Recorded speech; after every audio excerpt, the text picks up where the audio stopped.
Hey, my Facebook fam. Wow, I didn't expect that to start so quickly. Sorry, I'm so tired. It's been one of those days, and I really didn't think I'd be sharing anything with you today. Um, because I've been a bit of a mess. Um, Getting ready for school and trying to get my house ready, and I've been so blessed to work part time next year, but I didn't see it as a blessing today.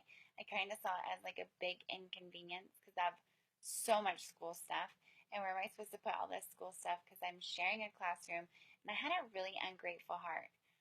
And don't you know that God just shows up in that? And if you let Him, because I wasn't going to let Him, and then I felt so drawn to just spend some sweet time with Jesus before I went to bed tonight because I was feeling really frustrated and like just blah, like I had finished everything on my to-do list. I don't know if that's ever happened to you. You finish everything on your to-do list and you're like, well, where's that feeling of accomplishment, that feeling that I did good. And I didn't have it today. So I was really thirsty. And God bless my sweet husband because he came home and he's like, babe, you've done a lot. Why don't I take over dinner? You just go sit down. And I was like, no, no, no, no. I'll just make dinner. It's not a big deal. And he kept telling me, like, no, let me go get dinner. Like, let me take care of this. And I'm like, well, I'm feeling really bad. I didn't spend enough time with the girls because I was cleaning and I was trying to move boxes and I was trying to go through school stuff and figure out what I'm taking to school.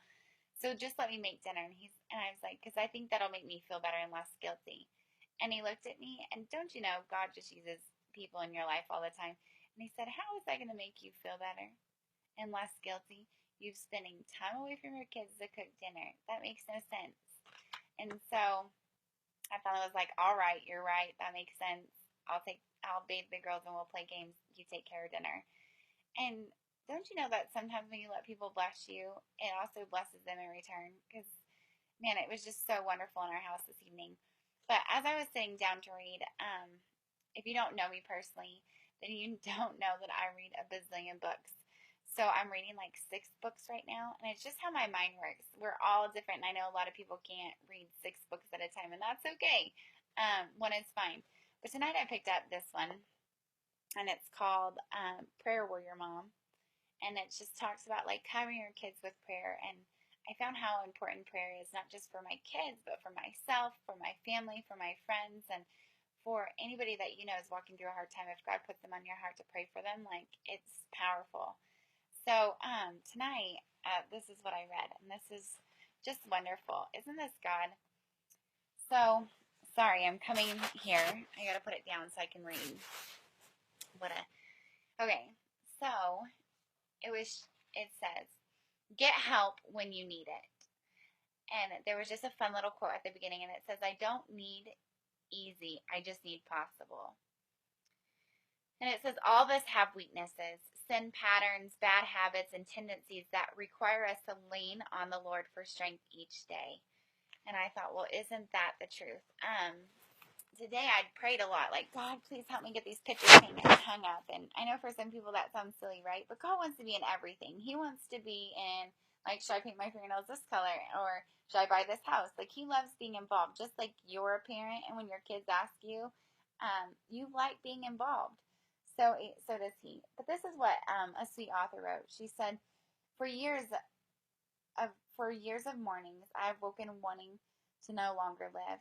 Life twisted itself into nightmares. For years, I'd pulled the covers up over my head, dreading to begin another day.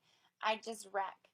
I lie listening to the taunts of names ringing off my interior walls. Loser, mess, failure. Remember those labels that we talked about? Those labels that God doesn't call us, but we replay over and over in our head. That's what she's talking about. They are signed, nailed overhead, nailed through me, naming me. The stars are blinking out. I wake to the discontent of my skin. Sorry, I'm moving closer because my mom said she couldn't hear me last time. So here you go, Mom. Okay, sorry guys, you guys are awesome. And it says, I wake to self-hatred, to the wrestle to get it all done, the relentless anxiety that I am feeling. I yell at kids, fester with bitterness, forget doctor's appointments, lose library books, live selfishly, skip prayers, complain, go to bed too late, neglect cleaning the toilets. I live tired, afraid, anxious, and weary. I can feel it in my veins, the pulsing of the ruptured hopes. would I ever be enough? Would I ever find enough time or do enough? And that's kind of how I felt today. Would I ever do enough? Now, did I wake feeling like I wanted to die? No, surely not. I am blessed that I wake pretty cheerful every day and skipping, and then I just get overwhelmed and pray um but I really can relate with this mom, and she is a mother of six and she homeschooled her children, and it goes on to talk about how like the enemy will attack us, and you know, he'll tell us that we're not good enough, and you know, we didn't spend enough time with our kids, and you know, you may have got that all your house clean and all those boxes put away and your whole classroom ready to go for tomorrow, but you know what, your kids missed out and you're a horrible mom, and like I all too soon pick up those labels and like, okay, yep. And I'm so thankful that God just uses books and people to pull me from that. And so in this, it talked about starting a gratitude journal. And I love that because Steve Furtick is one of my favorite pastors to listen to online. And a while ago, in one of his sermons, he talked about starting a gratitude journal because he noticed that he was waking up grumpy, and he wanted to maybe end his day thankful so that he could wake up and feel thankful. He thought that might help. And he said it did. And so I challenge you guys tonight to start a gratitude journal. And it can be silly. It can be simple things. Like I am so grateful for coffee. Like coffee is a lifesaver.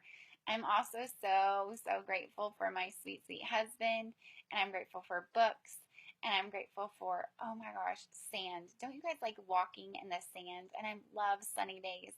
So, I mean, it can be simple, and you can do it for maybe 5 minutes or maybe even just 1 minute.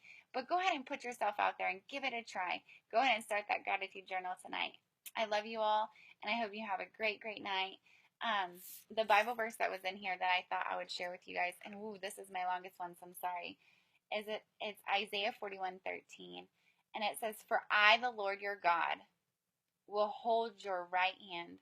So I want you to close your eyes and picture him holding your right hand, saying to you, "Fear not, I will help you."